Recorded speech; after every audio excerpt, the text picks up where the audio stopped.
This is Times Drive. I'm Joel Pereira, and at the start of today's show, I'd like to talk to you about my watch.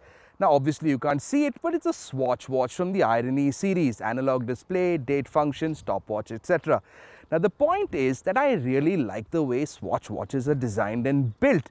I had one since I was 10. Which brings us to the car that we're test driving today, the Mini Cooper Countryman Diesel.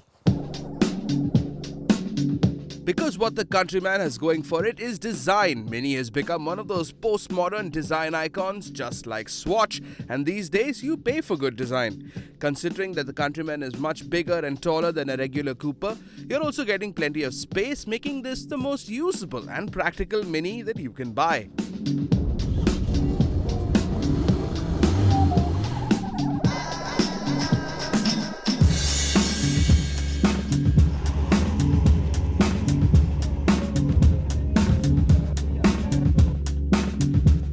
Adding to the practicality is a 2-liter diesel engine that you've got under the bulbous hood, putting out an underwhelming 112 bhp but a very usable 270 newtons of torque.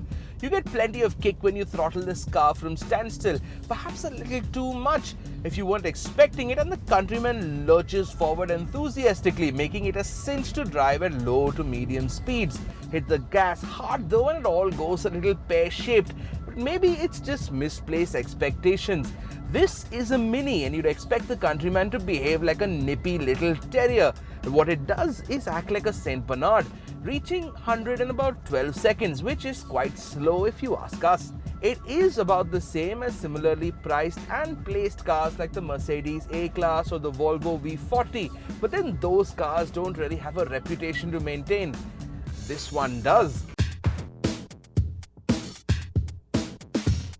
For the disappointing high-speed performance, I blame the gearbox. It's a 6-speed automatic and shifts are not as quick as you'd like. I mean, sure, there's a sports mode which quickens the gearbox's responses somewhat, and a very confusing but trademark BMW push-pull paddle shifter. But the improvements are not what your school teacher would call marked. The Countryman's economy of movement does have a silver lining. It really is quite fuel efficient. The worst mileage we recorded while wading through bumper-to-bumper traffic in one of Bombay's hellish traffic jams was 10.5 kilometers to a litre, while out on the open road it went up to almost 15. Fill up a tank full of gas and you can expect to drive at least 750 kilometers. Now, the Countryman might have tarnished Mini's sterling performance reputation, but as far as handling is concerned, this car gets it right. Completely flat and unflinching at straight line speeds, a quick steering that allows you to make nimble corrections accurately, and a solid hold around corners.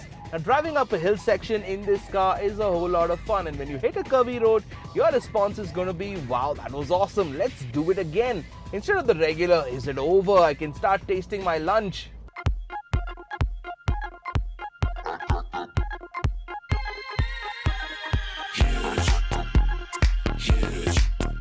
But then the great compromise comes right after, a ride that's as harsh as a beheading. This is a car that will bump and thump over anything that's larger than a pea, and it almost turns hellish on uneven road surfaces like Mumbai's euphemistically titled paver blocks.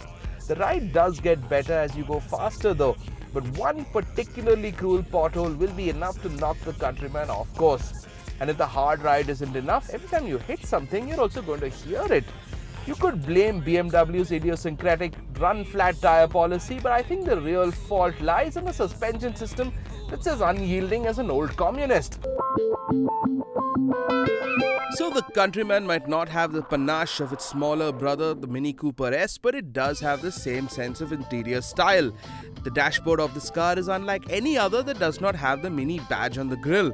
You've got the trademark oversized speedo right in the center, something that dominates the dash, and in the center of that, the graphic display for your entertainment system and other info.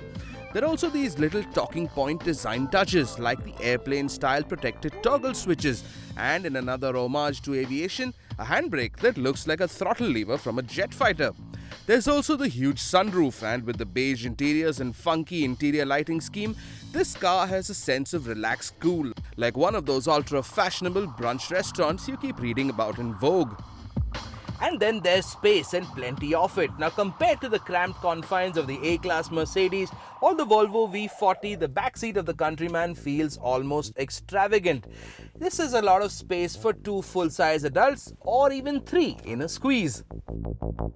The rear seats have a 40-20-40 split, liberating as much space as you like in a boot that's 350 liters, and dropping the seats allows you to fit more. You've also got a superb Harman Kardon sound system and a driver interface that's essentially a lift from BMW's iDrive, but a lot better thanks to better graphics. On the outside, it does have all the Mini design cues, the absolute absence of straight lines anywhere, and the trademark round headlamps. However, we are a little torn about the overall look of this car. On the one hand, it does look distinctively Mini, but then on the other, what looks cute on the Cooper just looks a little bloaty on the Countryman. It does vaguely remind me of an Ambassador, if the Ambassador got all modern and hatchbacky. Now, if you really like the retro look, you're going to love this car. On the other hand, if you don't, I don't know.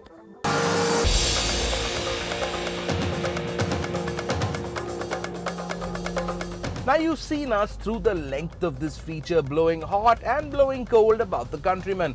We really were not whelmed by the powertrain, but we were super impressed by the sharp handling. We complained about the ride, yet raved about the super funky and spacious interiors. We were not too sure about the exterior design, but it's hugely practical. This is the only Mini Cooper with 5 doors, and with BMW now assembling them locally, it will cost you 29 lakh rupees ex-showroom, which is about the same as a V40 and a little more than a diesel A-Class.